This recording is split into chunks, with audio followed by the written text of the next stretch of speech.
Hello everyone. आप सभी का स्वागत है यहाँ पे। आई होप आप सब अच्छे से होंगे। तो आज हम शुरू करने वाले हैं हमारी म्यूजिक की जो 5वीं यूनिट है उस यूनिट को। ठीक है, अभी तक हमारी 1, 2 और 3 ये तीनों यूनिटें कंप्लीट हो चुकी है। ठीक है, और चौथी जो है वो हमारी रिसर्च से रिलेटेड है। ठीक है, तो ये रिसर्च वाली जो यूनिट है मैं इसको आपका जो फर्स्ट पेपर है जनरल पेपर उसी के साथ में कवर करवा दूंगा। ठीक है, जिससे कि आप लोगों का भी टाइम बचेगा और चीजें अच्छे से भी समझ में आएंगी। तो वहां पे जो रिसर्च कराऊंगा उसको म्यूजिक के साथ में रिलेट करते हुए मैं वो यूनिट वहां पे कवर करवा दूंगा। अब तक आप लोगों ने पहली यूनिट पूरी कंप्लीट पढ़ ली। ठीक है, दूसरी पढ़ ली और तीसरी पढ़ ली। तो मेरे ख्याल से दूसरी में और तीसरी में तो मैंने ऐसा कोई भी पॉइंट नहीं छोड़ा। पहली जो यूनिट थी हमारी उसके अंदर कुछ 1-2 पॉइंट छूट गए थे, तो मैंने बताया था कि वो हमारी 5 यूनिट के अंदर जाकर के वो वापस से रिपीट होंगी चीजें, तो मैं वहां पे जाके वो कवर करवा दूंगा। ठीक है, तो अब इसमें 5 यूनिट का बस सिलेबस देख लेते हैं, इसमें क्या क्या दे रखा है। पहला है संगीत की उत्पत्ति का विस्तृत अध्ययन।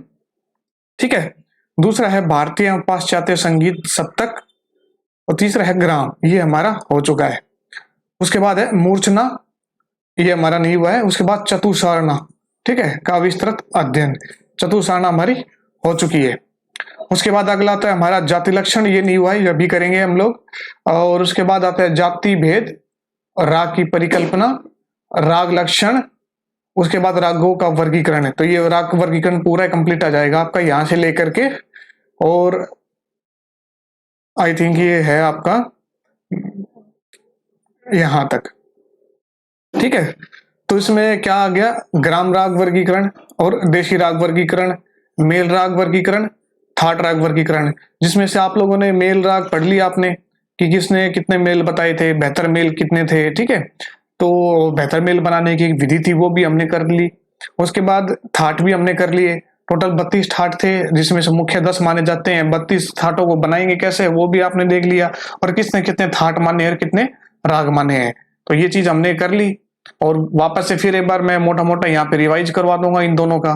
ठीक है, उसके बाद अगला था हमारा शुद्ध छाय लग संकीर्ण राग वर्गीकरण, और उसके बाद है हमारा राग रागनी वर्गीकरण, और फिर रागांग वर्गीकरण। तो उसके बाद अगला हमारा टॉपिक आता है इसमें रागों का समय सिद्धांत। ठीक है, और फिर है हमारा प्राचीन, मध्यकालीन तथा आधुनिक कालीन श्रुतियों पर शुद्ध स्वरों की स्थापना। ये पॉइंट मैं आपको करवा चुका हूं, जिसमें मैंने एक डायरी की एक फोटो भी आपको क्लिक करवाई थी, जिसमें काफी सारे ग्रंथकारों के नाम लिखे हुए थे और उनके स्वर लिखे हुए थे। ठीक है, तो वही चीज है यहाँ पे, जिसमें भरत है, अहोबल, ठीक है, लोचन रामामात्य, पुंडरीक विठल, और काफी ग्रंथकारों के उसमें स्वर दिए हुए थे। तो वो पॉइंट हमारा ये हो चुका है वहां पे। उसके बाद अगला है प्रचलित रागों और तालों का विस्तृत अध्ययन। ये हमारा पहले यूनिट के भी अंदर आई थी। मैंने बताया था आपको कि ये जो 2 पॉइंट है आपके, 2 टॉपिक, कौन सा, एक तो राग और दूसरा ताल। ठीक है, ये मैं आपको कराऊंगा एंड के अंदर। ठीक है, जब आपका कोर्स कंप्लीट हो जाएगा 10 की 10 मिनट, तो लास्ट जो आपका क्लास चलेगी वो चलेगी राग और ताल के ऊपर। ठीक है, फिलहाल इसके स्किप कर देते हैं हम। और उसके बाद अगला है हमारा हिंदुस्तानी एंड प्लुष्कर, यानी भातखंडे एवं कर्नाटक स्वर लिपि पद्धतियां। हमारे स्वर हो गए, प्लुस करके मैंने स्वर करवा दिए आपको, लास्ट क्लास में हो चुके थे पहली यूनिट के अंदर। भातखंडे के स्वर करवा दिए और कर्नाटक के स्वर मैंने करवा दिए। उसके बाद अगला देखते हैं हमारा पाश्चात्य स्वर लिपि पद्धतियां। ठीक है, तो जो पाश्चात्य स्वर लिपि पद्धतियां हैं ये हमारा इसी टॉपिक के अंदर कवर हो जाएगा। यहाँ पे जो ये वाला दे रखा है ना, भारतीय पाश्चात्य संगीत स्वर सप्तक। ठीक है, इस सप्तक के साथ साथ में जब वेस्टर्न म्यूजिक की जब जिक्र हो ही गया, जब जिक्र इसका छेड़ दिया, तो क्यों ना इसको लगते हाथ ही पूरा समझाऊं मैं आपको। ठीक है, तो आधा टुकड़ा मैंने यहाँ समझाया, आधा मैंने यहाँ समझाया, तो इतना अच्छे से समझ में आएगा नहीं, तो इसलिए मैंने ये सारा एक साथ इकट्ठा यहीं पे कवर कर दिया है। ठीक है, उसके बाद अगला आता है हमारे गायक के गुण और अवगुण। ये हमारा नहीं हुआ है, जो अभी इसी में करेंगे।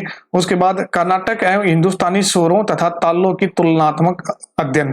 ठीक है, तो कर्नाटक और हिंदुस्तानी के स्वर मैंने करवा दिए थे आपको, लेकिन इसमें कुछ कुछ चीजें जो छूट गई हैं वो आपको मैं करवा दूंगा।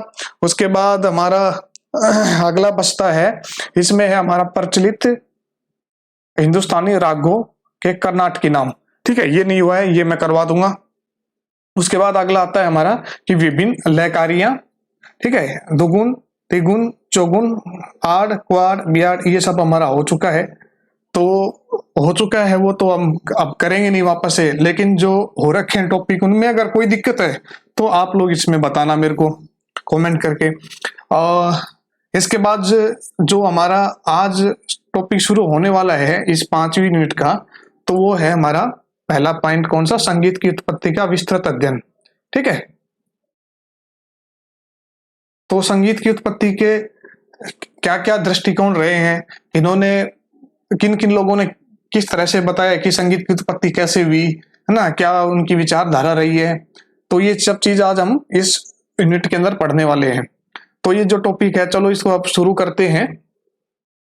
तो संगीत की उत्पत्ति के बारे में क्या कहा गया है कि संगीत के संबंध में विभिन्न विद्वानों ने धार्मिक मान्यताओं के आधार पर अपने अपने विचार व्यक्त किए। ठीक है, तो इसमें क्या है कि जहां पे भी कुछ चीज इंपॉर्टेंट आएगी ना, तो मैं वहां पे स्टार लगाते हुए चलता हूँ, ये आप लोगों को पता होगा।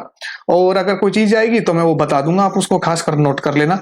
बाकी आप इसको देख लो कि किसने क्या क्या बताया है, इंपॉर्टेंट होगा वहां पे मैं स्टार लगा दूंगा। ठीक है, और गलती से कभी भूल भी जाऊं स्टार लगाना तो मैं बता दूंगा वर्बली आपको बोल करके कि ये चीज इंपॉर्टेंट है, आप इसको देख लेना। आप इस वीडियो को स्किप ना करें, पूरा अच्छे से देखें। हो सकता है कि कोई मैं इंपॉर्टेंट लाइन बीच में बोल दूं और आप लोग स्किप कर जाए और आप उस चीज को ना कर पाए, तो आपका ही नुकसान होगा उसमें। ठीक है, तो ज्यादा बड़ी वीडियो ना करते हुए छोटी वीडियो रखूंगा मैं इसको। तो कुछ विद्वानों का मानना है कि संगीत की उत्पत्ति वेदों के निर्माता ब्रह्मा द्वारा हुई है। ठीक है, ये एक तो चीज आप ये देख लेना, संगीत की उत्पत्ति किससे मानी गई है, ब्रह्मा से। ठीक है, लेकिन अनेक विद्वानों द्वारा संगीत की उत्पत्ति के संबंध में विभिन्न धारणाएं, उनके विचार, उनके द्वारा रचित जो ग्रंथ मिलते हैं। ठीक है, इनमें से कुछ विद्वान धार्मिक आधार पर, कुछ प्राकृतिक आधार पर, कुछ मनोवैज्ञानिक आधार पर, है ना।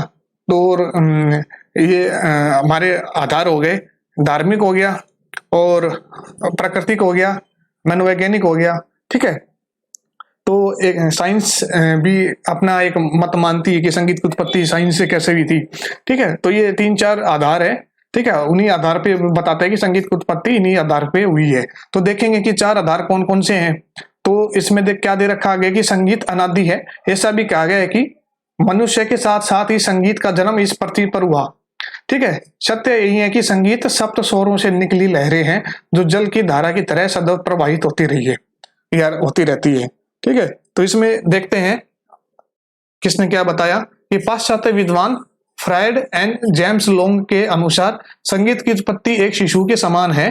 ठीक है, इसको मनोवैज्ञानिक आधार पर कहा जा सकता है कि जिस प्रकार बालक अपनी सभी क्रियाएं जैसे रोना, चिल्लाना, बोलना आदि अपनी आवश्यकता अनुसार सीख लेता है, उसी प्रकार संगीत का प्रादुर्भाव जो है वो मानव में मनोवैज्ञानिक आधार पर स्वयं हुआ। तो पंडित दामोदर के अनुसार संगीत के 7 स्वर 7 विभिन्न पशुओं या पक्षियों की ध्वनि की ही देन है। ठीक है, तो ये चीज नोट कर लेना। पंडित दामोदर ने संगीत की उत्पत्ति किसके आधार पर बताई है, पशु पक्षियों की ध्वनि के आधार पर। ठीक है, तो क्या है कि मोर से कौन सा स्वर निकला, सड़ज सा। चातक एक पक्षी का नाम है। ठीक है, तो इससे कौन सा स्वर निकला, रे, ऋषभ। बकरे से गंधार, कोए जो कौवा होता है उसे मध्यम। ठीक है, कोयल से पंचम, मेंढक से धैवत और हाथी से निषाद स्वर की उत्पत्ति मानी गई है। ठीक है, ये आप देख लेना, इसको नोट कर लेना। उसके बाद आगे हम देखते हैं कि जो आधार कौन कौन से थे हमारे। तो संगीत की उत्पत्ति के मुख्य आधार पहला हमारा आता है प्राकृतिक आधार। ठीक है, तो प्रकृति के आधार पर संगीत की उत्पत्ति कैसे हुई, जो प्राकृतिक है हमारा यानी नेचर। ठीक है, तो नेचर से संगीत की उत्पत्ति मानते हैं कुछ लोग। तो क्या कहा है इस विषय के बारे में, उन्होंने कहा है कि संगीत का उद्भव स्थल प्राकृतिक ध्वनियों का अनुकरण है। ठीक है, प्रकृति और संगीत का सीधा संबंध जोड़ते हुए अनेक विद्वानों ने संगीत को प्रकृति की आत्मा कहा है। इस संबंध में अनेक किंवदंतियां, ये एक शब्द आपने शायद काफी बुकों में देखा होगा, संगीत की नोट्स में देखा होगा, किंवदंतियां।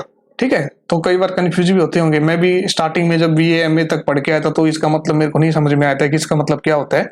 तो ये चीज मैंने एक स्पेशल यहाँ पे ब्रैकेट में बंद करके लिखी है ताकि आप लोगों को कंफ्यूजन ना होए और ये चीज क्लियर हो जाए। किद्वंतीय का मतलब होता है कि ऐसी विचारधारा या ऐसी बात जिसे हम परंपरा से सुनते चले आ रहे हो, उसको क्या कहेंगे, किंवदंतियां। ठीक है। तो इस संबंध में अनेक किंवदंतियां प्रचलित है। कोहकाफ नामक पर्वत पर एक पक्षी रहता है जिसे फ्रांस में आतिशजन और यूनान में फेनिक्स कहते हैं। ठीक है। इस पक्षी की चोंच में 7 छिद्र होते हैं जिसमें से हवा के प्रभाव से 7 प्रकार की ध्वनियां निकलती है। ये 7 ध्वनियां ही 7 स्वर कहे गए, लेकिन इस तरह का कोई पक्षी है या नहीं है इस विषय में कोई भी जानकारी प्राप्त नहीं होती है। पता नहीं, अपने अपने विचार थे, बोल दिया लोगों ने। अब देखा जाए तो इस तरह का कोई पक्षी है ही नहीं। मतलब कि सोच रहे हैं कि लोग, हम अपना नामकरण कर देते हैं संगीत के ऊपर कि ये संगीत जो है हमारे यहाँ से निकला है। ठीक है।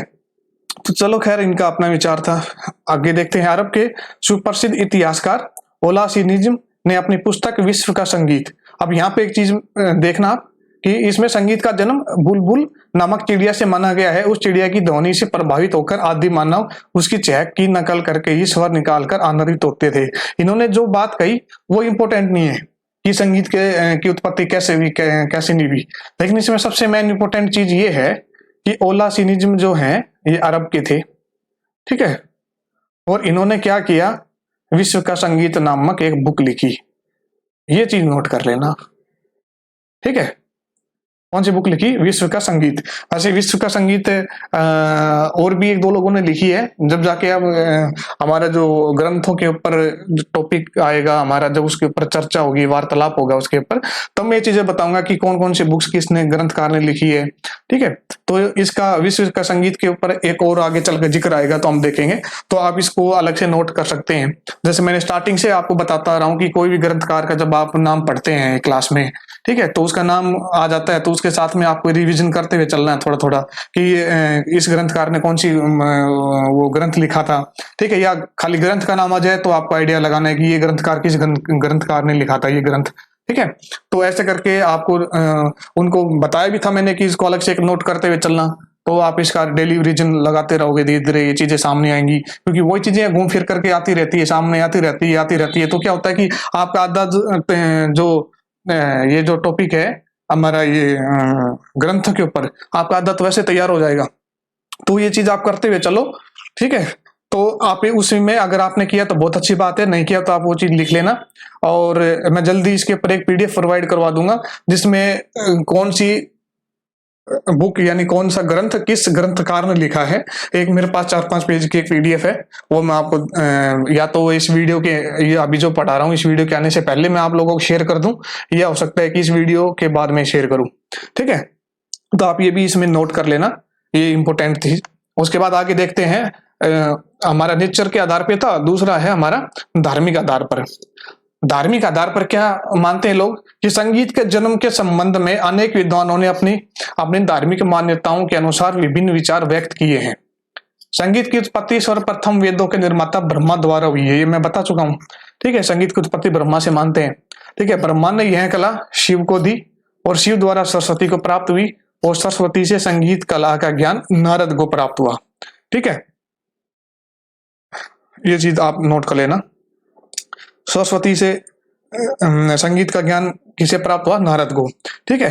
फिर नारद ने क्या किया कि नारद ने स्वर्ग के गंधर्व और किन्नर जो थे ना, जो हमने पढ़ा था मार्गीदेशी संगीत वगैरह, ठीक है, और हमारा जैसे कि ग्राम पढ़ा था, गांधार ग्राम लुप्त हो गया था, अभी 2 ही ग्राम चलते थे पढ़ने में आते हैं, गांधार षडज ग्राम और मध्यम ग्राम। ठीक है। तो उसमें भी एक चीज बताई गई थी कि ये गांधार लोगों के लिए होता था गांधार ग्राम। ठीक है। और मार्गदेशी संगीत में भी इनका जिक्र आया था। तो क्या हुआ कि नारद ने ये गांधर्व और किन्नर और अप्सराएं जो थे, ठीक है, अप्सराएं जो थी उनको संगीत की शिक्षा दी। किसने? नारद ने। ठीक है। इनको संगीत की शिक्षा दी। वहां से ही भरत, हनुमान आदि ऋषि इस कला से परंपरागत होकर भूलोक में संगीत के प्राचार्थ आवृत्ति हुए, मतलब कि उन्होंने प्रचार किया संगीत का। ठीक है। पंडित अहोबल के अनुसार ब्रह्मा ने भरत को संगीत की शिक्षा दी तथा पंडित दामोदर ने भी संगीत का आरंभ ब्रह्मा को ही माना है। ठीक है। इसमें क्या है कि विद्वान संगीत का उद्भव ओम शब्द से मानते हैं, ठीक है। विद्वान संगीत का उद्भव या तो ऑप्शन में आ जाता है ओम, तो ओम पे क्लिक करना है, अगर आ जाता है ब्रह्मा तो ब्रह्मा पे क्लिक करना है, ठीक है। ये आप लिख लेना, नोट कर लेना इनको, कि यह एकाक्षर ओम शब्द अपने अंदर 3 शक्तियों को समाहित किए हुए है, ए, उ और मैं, ये तीनों ही शक्ति का प्रतीक है। ये हमारा धार्मिक आधार हो गया। उसके बाद अगला हमारा आधार आता है मनोवैज्ञानिक आधार। इसमें क्या बताया गया है कि संगीत के जन्म के संबंध में मनोवैज्ञानिक दृष्टिकोण रखने वाले विद्वानों में मुख्य रूप से यूरोप के विचारकों के मत अधिक दृष्टिगोचर होते हैं। भारतीय संगीत में ऐसी कोई मनोवैज्ञानिक पद्धति नहीं है जिसके आधार पर शिक्षण संस्थानों को विशेष लाभ मिल पाए। संगीत को मनोवैज्ञानिक का विशिष्ट आधार माना जाता है। जेम्स लोंग, ठीक है, के अनुसार पहले मनुष्य ने चलना, बोलना आदि क्रियाएं सीखी, ठीक है। उसके पश्चात उन्होंने उसमें भाव जागृत हुए, फिर उन भावों की अभिव्यक्ति के लिए संगीत की उत्पत्ति हुई।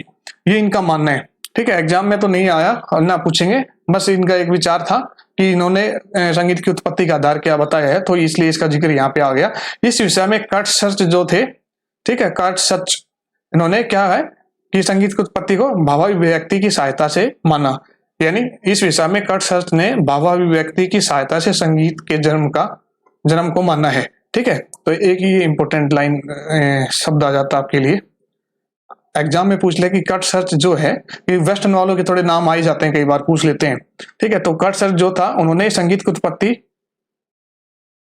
किस के नाम है आधार पर मानी है, या तो मनोवैज्ञानिक आधार या भावाभिव्यक्ति की सहायता से, ठीक है। तो भावाभिव्यक्ति से संगीत का जन्म या उत्पत्ति इन्होंने बताई है, ठीक है। तो भावाभिव्यक्ति का मतलब होता है कि भाव प्लस अभिव्यक्ति, 2 शब्दों से मिलकर बना है, तो यानी भावों की अभिव्यक्ति होना, ठीक है। इसमें आगे क्या दिया है कि संगीत का उद्भव मानव जीवन के पृथ्वी पर आगमन के साथ ही हो गया था। परिवर्तन सृष्टि का नियम है और इसी परिवर्तन के साथ साथ संगीत में भी अनेक परिवर्तन आए। अतः मनोवैज्ञानिक दृष्टिकोण से देखा जाए तो मनुष्य ने अपने हृदय के उद्गारों को प्रकट करने की आवश्यकता महसूस की होगी और फिर उन्होंने ध्वनि का सहारा लिया होगा, और ऐसा माना जा सकता है कि इसी भावाभिव्यक्ति की आवश्यकता ने संगीत के उद्भव की प्रथम प्रक्रिया को आरंभ किया होगा, ठीक है। ये मनोवैज्ञानिक आधार था। और इसमें लास्ट कौन सा आता है हमारा, वो है वैज्ञानिक आधार, ठीक है। फिर कुछ लोग मानते हैं कि भाई साइंस से भी हुई है संगीत की उत्पत्ति, है ना। कुछ लोग प्रकृति के आधार पर मानते हैं, कोई मनोवैज्ञानिक आधार पर मानते हैं। अब जो साइंस है वो भी कहती है कि ये जो साउंड है, ध्वनि है, इसकी उत्पत्ति साइंस से हुई है। तो कैसे हुई है, इन्होंने क्या विचार रखा इस चीज के बारे में, देखते हैं कि वैज्ञानिक दृष्टिकोण से संगीत की उत्पत्ति ध्वनि आंदोलनों के परिणाम स्वरूप होती है, ठीक है। ध्वनि आंदोलन, अब आंदोलन आपने पढ़ा होगा, ठीक है। आंदोलन क्या होता है, जैसे हमने पढ़ा था सार की आंदोलन संख्या कितनी होती है, 240, है नहीं। तो आंदोलन मतलब कि उसकी मूवमेंट फ्रीक्वेंसी, ठीक है। तो 2 वस्तुओं की आपसी रगड़ आसपास की वायु को क्या करती है, आंदोलित करती है। जल तरंगों की तरह वायु वातावरण में भी तरंगे उत्पन्न होती है, ठीक है। जब हम पानी में कोई पत्थर फेंकते हैं तो क्या होता है कि वो पानी की जो है ना ऐसे ऐसे लहरें होके निकलती है, ठीक है। उन्हीं लहरों को क्या कहते हैं, जल तरंग, ठीक है। तो क्या लिखा है कि जल तरंगों की तरह वायु, यानी वायु वातावरण में भी तरंगे उत्पन्न होती है। तो ये तरंगे आप सोचते हो कि पानी में उत्पन्न होती है, ऐसा नहीं है, आपका सोचना गलत है। ऐसी तरंगे के नाम है एयर, यानी वायु के अंदर भी ऐसी तरंगे निकलती है, ठीक है। तो क्या है कि और यही कंपन हमारे कानों को स्पंदित करती है, जिससे हमारी चेतना को ध्वनि का अनुभव होता है। ये इनका मानना है। आप देखते हैं आगे इसमें क्या है, आगे हमारा भारतीय एवं पाश्चात्य संगीत स्वर सप्तक। तो इसमें 2 चीज आ जाती है, एक तो हमारा भारतीय स्वर सप्तक, ठीक है, और एक है हमारा भारतीय संगीत स्वर सप्तक और पाश्चात्य संगीत स्वर सप्तक। तो इसमें मैं अभी करवाता हूं आपको भारतीय संगीत स्वर सप्तक। ये चीज हम कर चुके हैं पहले भी, एक बार यहाँ पे मैं फिर से रिपीट कर देता हूँ, कुछ 1-2 चीज आपको नई भी यहाँ पे पढ़ने को मिल जाए। उसके बाद फिर हम आगे चल के पढ़ेंगे पाश्चात्य संगीत स्वर सप्तक। तो अभी यहाँ पे हम सिर्फ भारतीय संगीत तक ही सीमित रखेंगे इस टॉपिक को। तो क्या है कि 7 स्वरों के क्रमबद्ध स्वर समूह को सप्तक कहते हैं। बिल्कुल सही बात है, ठीक है। तो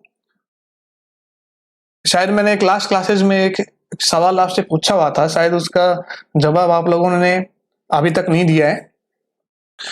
वो ये था कि 7 स्वरों के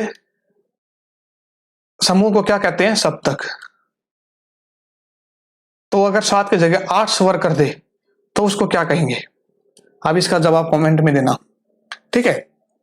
यानी 8 स्वर में, 7 में तो सारे गामा पाधा निशा हो गया, नहीं सारे गामा पाधा नहीं हो गया, और इसमें सारे गामा पाधा निशा यानी तार सप्तक के सा को भी जोड़ दिया तो 8 स्वर हो गए। तो अब बताओ कि इसको क्या कहेंगे?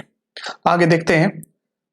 स्वर सप्तक को संगीत पद्धति की नींव माना जाता है। किसी भी संगीत का विकास उसके सप्तक पर ही निर्भर करता है, ठीक है। अब भारतीय स्वर सप्तक क्या है, चलो पढ़ते हैं कि भारतीय संगीत में 7 स्वरों का क्रमिक विकास ही सप्तक है। जब 7 स्वरों के समूह को एक क्रम में गाया अथवा बजाया जाता है तो उसे सप्तक कहते हैं, ठीक है। जैसे सारे गामा पधा नी। उसके बाद क्या है कि वैदिक काल के प्रारंभ में ही क्या था? एक स्वर था, ठीक है। फिर धीरे धीरे करके 2 स्वर हुए, ठीक है। 2 के बाद फिर क्या हुए? 3 स्वर हुए, फिर 3 से 4 स्वर हो गए। क्या है कि फिर धीरे धीरे करके 1 से 2, 2 से 3 और 3 से 4, इस प्रकार सामगान के उत्तर काल में 7 स्वरों का प्रयोग किया जाने लगा, ठीक है। ऋग्वेद काल में आर्चिनो गायंती, गाथिनो गायंती और सामिनो गायंती इस प्रकार के पद मिलते हैं। तो इन पदों का क्या मतलब होता है कि आर्चिक का मतलब होता है कि एक स्वर, ये सारी इंपॉर्टेंट है। अब यहां से मैं जो भी चीजें करवा रहा हूं, आप एक भी चीज लाइन मत छोड़ना, सारा इंपॉर्टेंट है, पहले भी पढ़ा होगा आपने, है ना। और नहीं पढ़ा है उसमें कुछ चीजें छूट गई थी तो अब यहाँ पे कवर हो जाएंगी, आप उनको कर लेना, ठीक है। आर्चिक, गाथिक, सामयिक आपने पढ़ा ही होगा, नहीं पढ़ा है तो अब यहाँ पे देख लो। तो ये किस चीज की बात चल रही है? ये चल रही है ऋग्वेद की, ठीक है। ऋग्वेद काल के स्वर जो थे उसकी यहाँ पे चर्चा चल रही है अभी।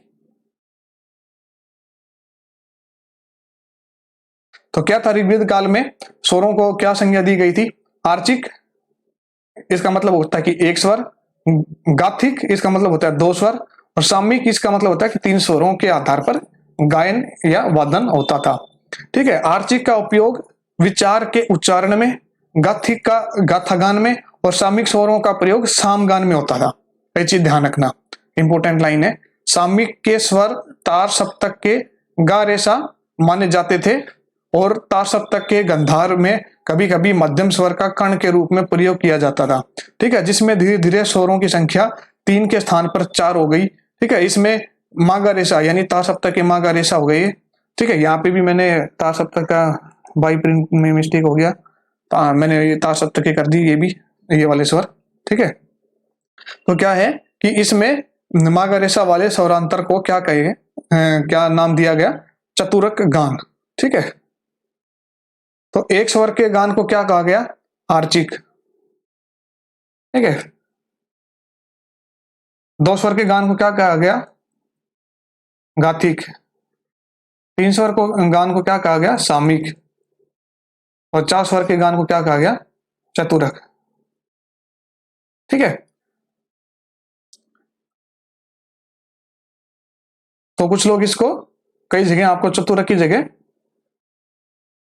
स्वरांतर भी आपको लिखा मिलेगा, ठीक है। वो चीज हम आगे चल के पढ़ेंगे, लेकिन अभी फिलहाल मैं आपको एक नॉलेज के लिए बता रहा हूँ कि स्वरांतर भी आपको मिलेगा। लेकिन अभी फिलहाल ये जिक्र किस चीज का चल रहा है? ऋग्वेद काल का।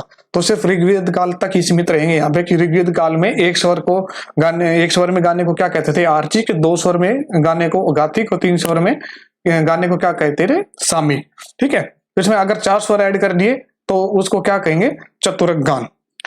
तो ये हमारा सप्तक की जब हमारी शुरुआत हुई थी स्वरों की, तो ये सबसे पहले ऋग्वेद काल से मानी जाती है। तो ऋग्वेद काल से यहाँ पे चर्चा शुरू हो गई है हमारे स्वरों के बारे में। अब आगे चलते देते हैं, हमारा है अगला ऋग्वेद के पश्चात यजुर्वेद में स्वरों की संज्ञा उदात, अनुदात और स्वरित बताई गई है। ये पॉइंट आपने लास्ट क्लास में पढ़े थे, ठीक है। ये नहीं पढ़े थे आपने आर्चिक, गाथिक, सामयिक। अगर पढ़े भी हो तो चलो अच्छी बात है, यहाँ पे रिपीट हो गया। अब यहाँ इनके बारे में देख लेते हैं, ठीक है। तो ये उदात, अनुदात, स्वरित तो आपने पढ़ा था, लेकिन ये नहीं पढ़ा कि कौन से वेद के अंदर इनके बारे में चर्चा की गई है। तो वो है यजुर्वेद, ठीक है, ये आप ध्यान कर लेना।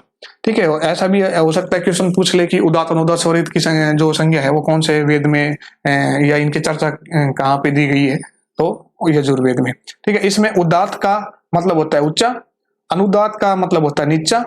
ठीक है, और स्वरित का तात्पर्य उस स्वर से लिया जाता है जिस पर उदात्त व अनुदात्त स्वरों का मेल हो और जिसका उच्चारण बार बार हो। ठीक है, जैसे सा सा। तो संभवतः इनका तात्पर्य क्या है, आधार स्वर से ही लिया गया है। तो धीरे धीरे आगे चलकर नारद, ठीक है, नारद जो थे एक तो भगवान थे नारद, उनकी बात नहीं चल रही, ये देवर्षि नारद नहीं है। ठीक है, यहाँ पे मैंने मेंशन कर दिया है, ये दूसरे नारद है जो ग्रंथकार थे। तो इन्होंने अपना ग्रंथ लिखा कौन सा, नारदीय शिक्षा। अब एक चीज और आ गई यहाँ पे, बहुत बार क्वेश्चन पूछा गया कि नारदीय शिक्षा किसने लिखा। ठीक है, किसने, नारद ने, ध्यान रखना ये। तो आप बनाते हुए चल रहे हो एक पेज में, ये चीजें लिखते हुए चल रहे हो कि ग्रंथ और ग्रंथकारों के नाम, तो ये भी उसमें ऐड कर लेना। पहले भी कर लिया हो तो कोई बात नहीं, नहीं किया तो इसको भी कर लेना। ठीक है, तो क्या है कि नारद ने अपनी जो नारदीय शिक्षा ग्रंथ था उसमें वैदिक कालीन 4 जो स्वर थे उसमें से 4 स्वर और जोड़कर अष्टक पूरा कर दिया। ठीक है, तो अब यहाँ पे एक चीज आती है, मैंने क्वेश्चन पूछा था 7 स्वर के समूह को क्या कहेंगे, सप्तक। ठीक है, 8 स्वर का मैंने पूछा था तो उसको क्या कहेंगे, अष्टक। लेकिन इस अष्टक को वेस्टर्न म्यूजिक में क्या कहेंगे। ठीक है, वेस्टर्न संगीत में अष्टक को क्या कहेंगे, आप इसका जवाब कमेंट में दे। आगे देखते हैं, यजुर्वेद के सामवेद काल आया। ठीक है, जो पूर्णतः संगीत में था। अब सामवेद जो है पूरा संगीत के ऊपर था, ये भी आपको पता होगा, ये क्वेश्चन भी कई बार आ चुका है कि कौन सा वेद संगीत का वेद माना जाता है, तो वो सामवेद था। ठीक है, सामवेद काल में ही वैदिक गान पूरे 7 स्वरों में गाया जाने लगा था। ठीक है, और सामवेदीय कालीन स्वरों की संख्या इस प्रकार है, हमने पढ़ ली थी, कृष्ट, प्रथम, द्वितीय, तृतीय, चतुर्थ, मंदर और अतिस्वारी है। ठीक है, क्या मतलब था, मा, गा, रे, सा, मंदर का धा, मंदर का नी और मंदर का पा, ये स्वर कहलाते थे। ठीक है, तो इसके बाद अगले पॉइंट के ऊपर हम चलते हैं। अगला है हमारा कि वैदिक काल में ही 7 स्वरों का प्रयोग होने लगा था। उदात्त में नी व ग, अनुदात्त में रे और धा, और स्वरित में सा, मा और पा, ये स्वर आते हैं। ये मैंने आपको पहले भी करवा दिया था पिछली क्लास में, और आप लोगों को ये देखते समझ में भी आ गया होगा, तो इस पर ज्यादा टाइम ना लेते हुए आगे चलते हैं डायरेक्ट। कि अतः उपरोक्त विवरण के आधार पर हम यह कह सकते हैं कि भारतीय संगीत में एक स्वर से 7 स्वरों तक का विकास वैदिक काल में ही हो गया था। ठीक है, अब वैदिक काल के बाद प्राचीन काल में ग्राम मूर्छना के आधार पर गान क्रिया होने लगी। ठीक है, ये वैदिक काल के बाद की बात है। ठीक है, वैदिक काल जब निकल गया था तो उसके बाद जो टाइम आया उसमें जो गायन जो था किस प्रकार से होने लगा था, ग्राम के आधार पर और मूर्छना के आधार पर होने लगा था। ठीक है, उस समय के सभी ग्रंथकारों ने अपने अपने ग्रंथ में स्वीकार किए गए स्वर ग्रामों का उल्लेख किया। ठीक है, तो उस टाइम ग्राम चलता था, उन्होंने ग्रामों का उल्लेख भी अपने ग्रंथों में किया है। तो प्राचीन संगीत विद्वानों ने 22 श्रुतियों में 7 स्वरों को स्थापित कर एक सप्तक माना। ठीक है, तो ये कब के बाद शुरू हुई है, ये भरत के टाइम की बात है। ठीक है, तो भरत से पहले श्रुतियों की चर्चा मिलती नहीं है, और जो सर्वप्रथम ग्रंथ जो प्राप्त होता है हमें, ठीक है, जहाँ पे श्रुतियों के बारे में चर्चा मिलती है, तो हमारा कौन सा है, नाट्य शास्त्र। किसने लिखा था, भरत ने। ठीक है, तो अतः सप्तक में श्रुतियों के व्यवस्थित क्रम को ही ग्राम कहा जाता है।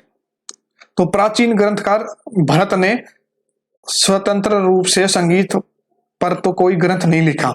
ठीक है, उन्होंने कौन सा लिखा था, नाट्य शास्त्र।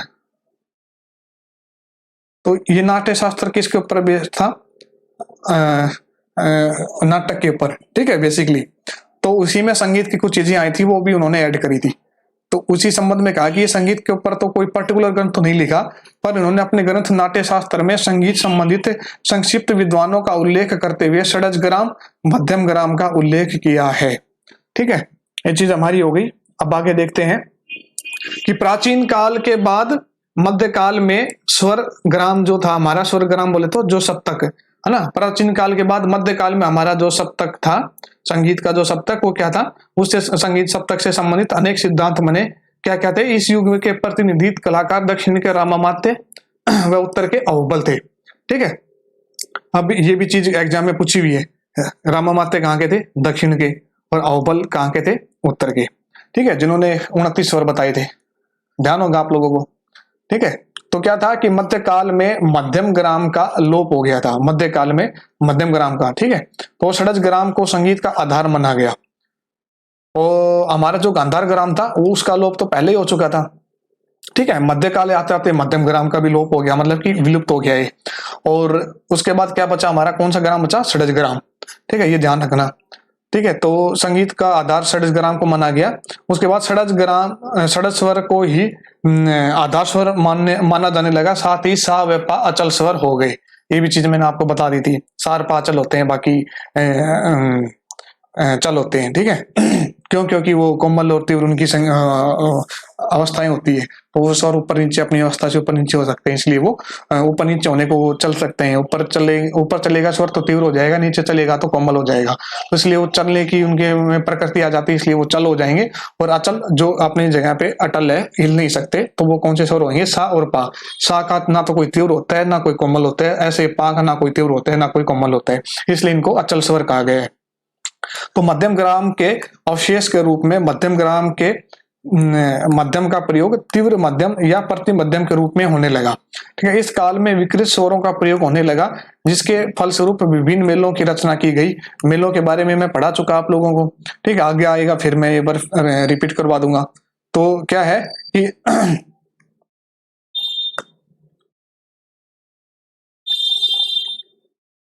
तो इसके साथ ही सर्वाधिक महत्वपूर्ण परिवर्तन यह वहां की स्वर ग्राम जो था हमारा, यानी सप्तक जो था, उनको भरत सारंगी द्वारा निर्दिष्ट अवरोही क्रम का लोप होकर आरोही क्रम में हो गया। ठीक है, पहले क्या था हमारा सप्तक? हमने पढ़ा था, इसमें ग्रुष्ट प्रथम द्वितीय तृतीय है ना, तो उसमें क्या दे रखा था? मा गा रे सा। ठीक है, धा नी पा। तो क्या था ये? अवरोही क्रम था ये हमारा। ये क्वेश्चन भी बन चुका है कि प्राचीन काल में जो हमारा जो स्वर का जो क्रम था वो किस तरह का था? आरोही था, अवरोही था? ठीक है, या दोनों थे या कोई नहीं था? तो इस तरह से था। तो इसमें क्या आएगा? अवरोही क्रम आएगा हमारा। मागा रेशा, ये आप लोगों ने पढ़ा बता, कृष्ण प्रथम द्वितीय। तो पहले अवरोही क्रम चलता था, लेकिन जब भरत और सारंगदेव आए ना, तो उन्होंने क्या किया कि अवरोही क्रम का लोप हो गया इनके टाइम तक आते आते, और क्या हुआ? आरोही क्रम, स्वरों का जो क्रम है वो आरोही क्रम हो गया। रामामात्य ने मेलों के आधार पर रागों की विविध वर्गीकरण भी किया। ठीक है, आगे चलकर पंडित वेंकटमकी ने गणित के आधार पर बेहतर मेलों की रचना की। ठीक है, बेहतर मेल आप आते हैं, अच्छे से आप बना सकते हो, आपको सारे ट्रिक और टेक्निक मैंने बता दी थी। ठीक है, और ये क्या नाम है, वेंकटमकी जी जो थे वो क्या थे? दक्षिण भारत में, क्या नाम है, दक्षिण भारत के थे। उनके जो बेहतर मेल है वो दक्षिण भारत में प्रचलित हुए। ठीक है, आगे देखते हैं। अतः कहा जा सकता है कि ऋग्वेद काल से लेकर सामवेद, वैदिक काल, प्राचीन काल, मध्यकालीन व आधुनिक काल तक के स्वरों का विकास क्रम एक स्वर से बढ़ते बढ़ते 7 शुद्ध व 5 विकृत स्वरों तक विकसित हुआ। ठीक है, इन 12 स्वरों को 22 श्रुतियों पर स्थापित किया गया। 12 स्वर पता ही होगा कौन से? 7 शुद्ध और 5 विकृत।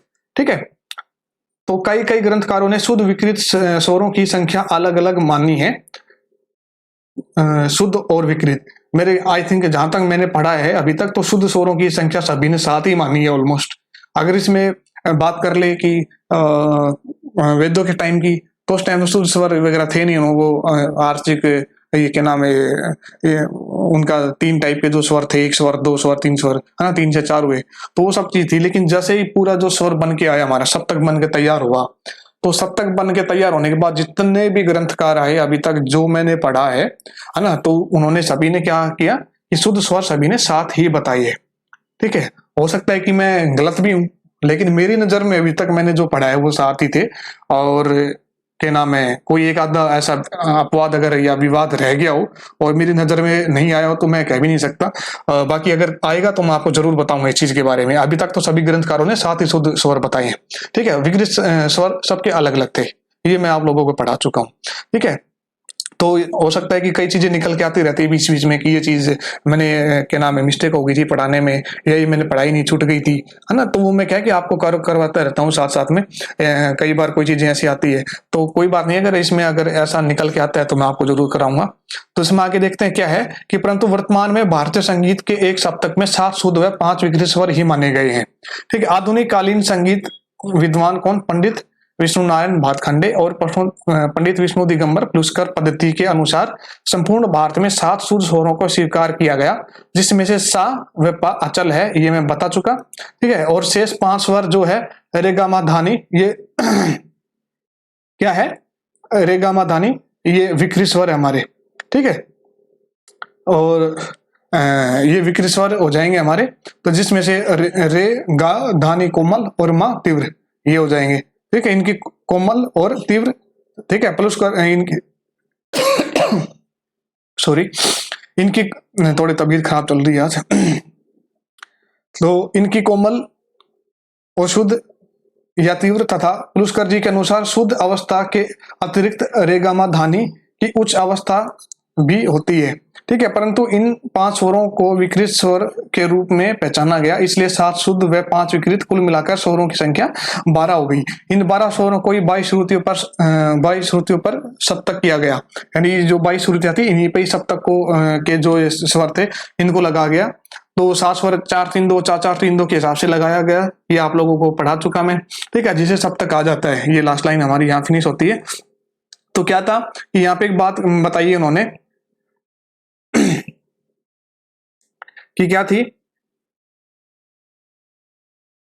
कि जो सापात अचल है हमारा, ठीक है, शेष जो 5 स्वर बच गए हमारे, ये विकृति यहाँ पे बता दी है, इनकी कोमल और शुद्ध। ठीक है, कोमल और शुद्ध मैंने यहाँ पे बता दी, कौन से कोमल होंगे कौन से शुद्ध, है ना, या तीव्र। ठीक है, ये बता दिया। उसके बाद क्या था कि पुरस्कार के अनुसार, पुरस्कार जी के अनुसार शुद्ध अवस्था के अतिरिक्त, आप पुरस्कार के आपने स्वर पढ़े होंगे। ठीक है, तो ये कर्नाटक के जो स्वर थे उसमें आपने एक चीज देखी होगी कि स्वर में उन्होंने कोमल नहीं बताया, जैसे कि चतुश्रुति रे, पंचश्रुति रे, है ना, ऐसे करके उन्होंने उनकी षट श्रुति रे ऐसे करके दिया है। तो हमारे जो कोमल थे स्वर उनके बराबर उनके शुद्ध स्वर होते हैं। तो उसी चीज के संबंध में ये लाइन यहाँ पे लिखी गई है कि शुद्ध अवस्था के अतिरिक्त रेगामा धानी की उच्च अवस्था भी होती है। ठीक है, जैसे हमारा कोमल रे है, ठीक है, तो वो इनका कौन सा स्वर हो जाएगा, शुद्ध रे हाँ, ठीक है, और हमारा शुद्ध रे है वो क्या हो जाएगा इनका चतुश्रुतिक रे। ठीक है, ऐसे करके कुछ था, तो आप एक बार नोट कर लेना, वो देख लेना उसमें। तो क्या था कि हमारा जो स्वर है ना उससे उच्च स्वर, इनका उच्च स्वर की अवस्था मिलती है। तो उसी संबंध में ये लाइन यहाँ पे लिखी गई है। तो ये हो गया हमारा। उसके बाद हमारा यहाँ पे खत्म होता है, और अगली जो क्लास होगी उसके अंदर हम करेंगे पाश्चात्य संगीत स्वर सप्तक। ठीक है, अभी हमारा भारतीय हो चुका, पहले भी मैंने करवा दिया था, कुछ चीजें जो नहीं हुई थी वो यहाँ पे वापस से मैंने करवा दी है, और फिर भी कुछ चीजें छूट जाती है। तो इससे अगली जो यूनिट आएगी हमारी 6ठी यूनिट, जो हमारी किसके बेस पे है, ग्रंथों के ऊपर। ठीक है, तो ग्रंथों के ऊपर जो यूनिट है उसमें जो हमारा पहले ही जो वीडियो बनेगी वो पूरा हिस्ट्री के ऊपर बनेगी, इतिहास, जो प्राचीन वेदों से लेकर के आधुनिक काल तक संगीत का जो इतिहास था, उसका जो उत्पत्ति, विकास, वर्गीकरण जो भी हुआ, मतलब कि संगीत की उत्पत्ति के विषय में जो क्लास होगी वो वहां पे उसमें चीजें मैं और अच्छे से कवर करवा दूंगा। जो हो गई है तो मैं फटाफट रिवीजन करवा दूंगा उस चीज का, जो नहीं मिलेगी उसको मैं अच्छे से आपको समझा दूंगा वो चीज। ठीक है, तो अब अगली क्लास करेंगे उसमें हम करेंगे पाश्चात्य संगीत स्वर सप्तक। ठीक है, तो इसमें पूरा वेस्टर्न म्यूजिक हम अच्छे से समझेंगे कि क्या क्या होती है। इसमें शायद हो सकता है कि 2 या 3 क्लास बन जाए। ठीक है, तो देखते हैं। अभी जो ये क्लास हुई है, आप इसमें अगर कोई दिक्कत होती है तो आप कमेंट करके बताना। ठीक है, तो चलिए चलते हैं। थैंक यू सभी का।